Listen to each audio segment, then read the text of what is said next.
These housings are prone to weeping oil, and they weep right out from between the casting and the tube.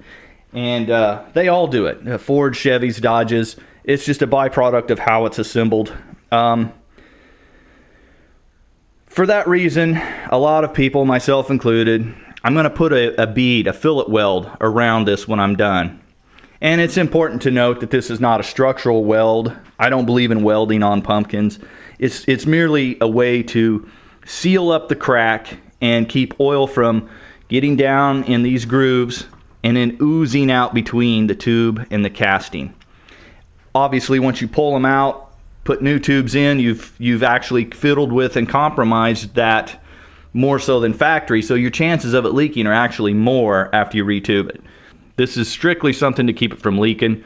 And I've seen guys doing 14 bolts for the same reason, rear axles. It's not a structural weld. So don't get hung up and don't surf on the net for 3 or 4 days, because you're going to get all these opinions on how to weld to cast iron. I try to do it in one pass, and we'll rotate this. It'll still be clamped in a lathe, and we'll put the welder right here on the tip on it.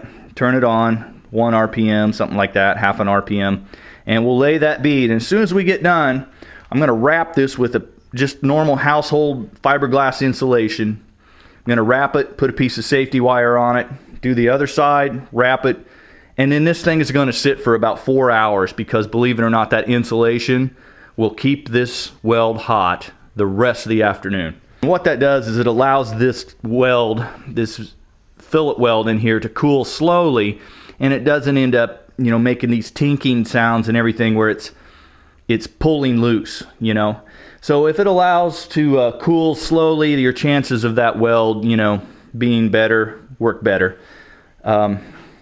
You know, as far as welding something to this, you see guys putting trusses and stuff on these. That's not my topic. I don't know enough about welding to tell you how to weld to this. I don't care. You know, these are pressed in and held in with rosette welds, and then I just do this fillet weld to seal the oil. I don't know as if I would ever try to weld any sort of 3-link mount or something to this on any axle. You know, just go find the right axle or come up with a different way. I don't believe in welding cast iron, structurally welding it. I'm sure it can be done, but I just steer clear of it. Anyway, once we get all this done, we'll be ready to put this in the truck, set the pinion angle. On this particular customer, we're going to leave the C's loose. What I'm going to do is I'm going to put them on here, and then I'm going to set the pinion angle, set the caster angle about 7 to 8 degrees, and then I'm probably going to get them all squared up in a line, and I'm going to pop them in 3 or 4 places right around here. And then I'll just tape a Sharpie and write the specs for this axle on here, so that when it comes time for the guy to get it under his truck and check it out, he knows what it's welded up at, and if that works for him, he can go ahead and put a fillet weld on there. Unlike this, these are forged. So when you want to weld these on here, you just grab your MIG, crank up the amperage, get it good and clean, lay a continuous bead all the way around there. You can preheat it if you want, but I really don't think it matters. You don't need to use stainless rod on this. This is a forging. It welds great. That's the way the factory does them.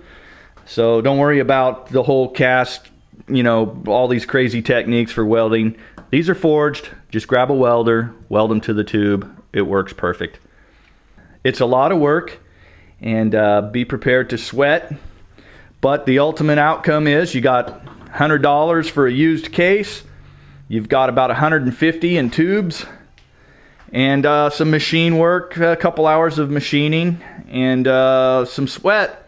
And by God, when you're done, you have a axle that is allegedly 15% stronger because it's a high pinion, and you have less of a front drive shaft angle. That is all. CJ out. Happy wheeling.